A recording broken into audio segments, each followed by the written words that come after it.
Good morning friends, তোমরা সকলে কেমন আছো? আশা করছি তোমরা সবাই ভালো আছো। আমিও খুব ভালো আছি। আজ হচ্ছে মঙ্গলবার, আর মঙ্গলবার সকাল থেকে আমি ব্লগটা শুরু করে দিয়েছি।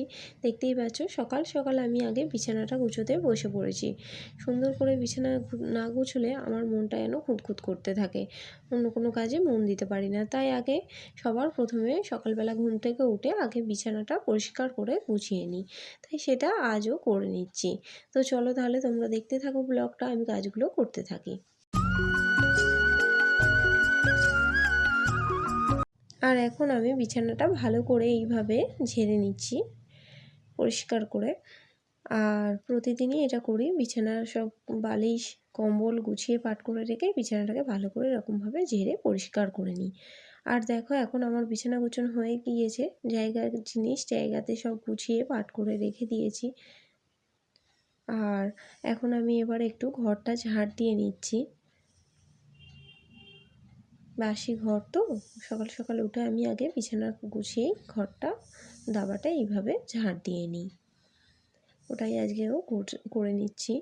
আর ঝাড় দেওয়া হয়ে গিয়েছে এখন, তাই এখন আমি চলে এলাম রান্নাঘরে।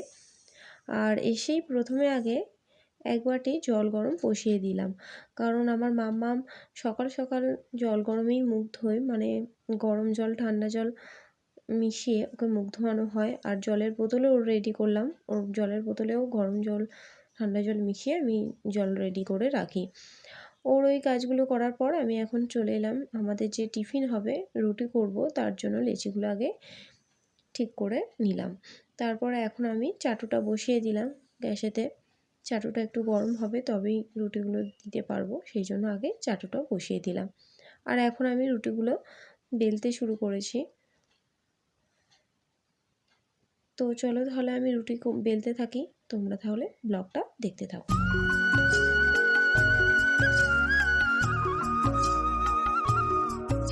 আর এখন আমি চাটুতে রুটিটা দিয়েও দিলাম। আর দেখতেই পাচ্ছ কত সুন্দর হয়ে ফুলছে রুটিগুলো, এইভাবেই ফোলে। আর আমি সবসময় এরকমভাবেই রুটি করি, একটা একটা করে রুটি এইভাবে শিখে নিই চাটুতে। আর এখন রুটিগুলো সবগুলোই করা হয়ে গিয়েছে, তাই এখন যে যেটা খাবে, মানে মা আর বাবা খাবে হরলিক্স, তার জন্য বাবার কাপে মায়ের কাপে হরলিক্সগুলো দিয়ে দিচ্ছি। আর আমি আর তোমাদের দাদা ভাই খাবো চা, সেই জন্য আমাদের কাপেতে দুধটাও দিয়ে দিলাম। আর এখন জল গরম করেছিলাম, সেই জল গরমটা কাপে কাপে দিয়ে দিলাম। আর এখন আমি আমাদের দুজনার জন্য চাটা করে নিচ্ছি এখানে। আর দেখো এখন চা হয়ে গিয়েছে, তাই এখন চাটা আমি ছেঁকে নিলাম। আর দেখো এখানে মা বাবার হরলিক্সও রেডি, আর আমার আর তোমাদের দাদা ভাইয়ের দুজনের চাও রেডি হয়ে গিয়েছে। আর আজকে আমাদের সকালের টিফিনে ছিল এরকম রুটি, চা আর ছোলা মটর দিয়ে একটা ঘুগনি, যেটা কালকে রাত্রে বানিয়েছিলাম, আজকে সকালে গরম করে নিয়েছি। আর ছিল 2 রকম মিষ্টি। তো আমি এখন টিফিন করতে শুরুও করে দিয়েছি, দেখতেই পাচ্ছ। আর আমার মাম্মামও করছে টিফিন, এখন তোমাদের দাদাভাইও করছে। আমরা তিনজনেই এখন টিফিন করতে শুরু করে দিয়েছি। মা আর বাবার একটু দেরি হচ্ছে আসতে। তো যাই হোক, এখন চাটাও খেয়ে নিচ্ছি। তো চলো টিফিন করতে থাকি, তোমরা তাহলে ব্লগটা দেখতে থাকো।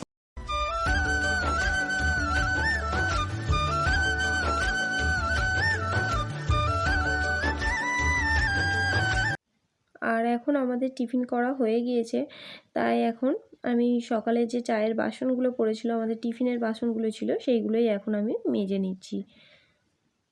অল্পই কিছু বাসন ছিল, বেশি বাসন পড়েনি, অন্য দিনের তুলনায় অল্পই বাসন ছিল কয়েকটা, সেইগুলোই এখন মেজে নিচ্ছি। আর আমাদের তো সকালে এখন জল এসেছে, ওই জলেই ধুয়ে নেব।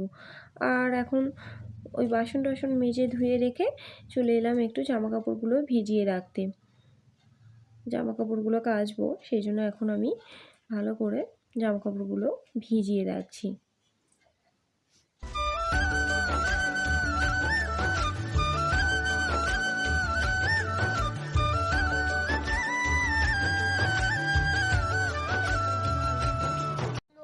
আর এখন চলে এসেছি একটু মাম্মামকে পড়াতে। ওকে আমি না পড়তে বসালে ও তো পড়তে বসবে না, সেই জন্য ওকে একটু পড়াতে বসলাম। আজও স্কুলে যায়নি, সেই জন্য ঘরেতেই একটু পড়াতে বসলাম। আর এখন লেখা দিয়েছিলাম, ওই লেখাগুলো লিখছে।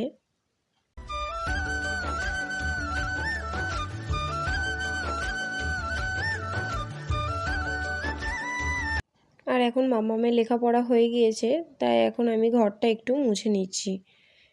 এরপর আবার স্নানে যেতে হবে, সেই জন্য ঘরটা মুছে নিলাম। আর এখন আমার স্নান করা হয়ে গিয়েছে, জামা কাপড়গুলো নিয়ে এখন ছাদে উঠছি মেলে দেব বলে। দেখো এখন আমি জামা কাপড় মেলতে শুরুও করে দিয়েছি। তো আমি এখন জামা কাপড়গুলো মেলতে থাকি, তোমরা তাহলে ব্লগটা দেখতে থাকো।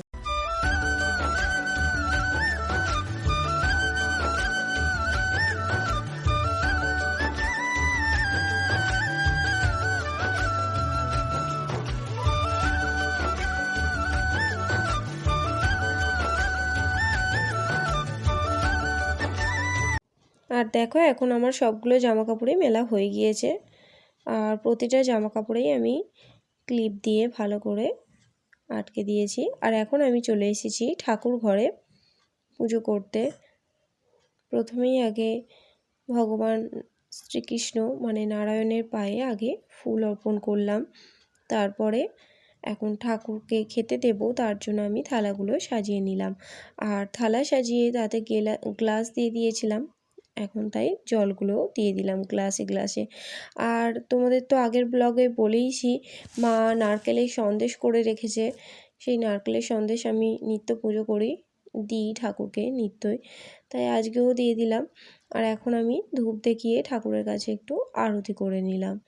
এইভাবেই আমি আমার পুজোটাকে আজকে সম্পন্ন করলাম। আর পুজো করে ঘরে চলে এসেছি। আর স্নান করে তো শুধু মুখে থাকতে নেই, তাই এখন একটু খাজা খেয়ে নিলাম, পুরীর খাজা একটা ঠাকুমা দিয়েছিল প্রসাদে, তাই ওটাই খেয়ে নিলাম। আর খেয়ে টেয়ে এখন আমি আমার মাম্মামকে স্নান করে দিয়েছি। তা ওর মাথার চুলটা এতটাই ভিজেছিল আর চুলটা এতটা ঘন, মানে অনেকটা জল থাকে, ভালো করে না মুছালে ঠান্ডা লেগে যায়, সেই জন্য ভালো করে ওকে মুছিয়ে দিলাম। আর এখন ওকে ভালো করে এখন চুলটা আঁচড়েও দিচ্ছি, ওকে সাজিয়েও দেব, ক্রিম ট্রিম মাখিয়ে দেব। তো তোমরা তাহলে দেখতে থাকো, ওর কাজগুলো আমি এখন করতে থাকি।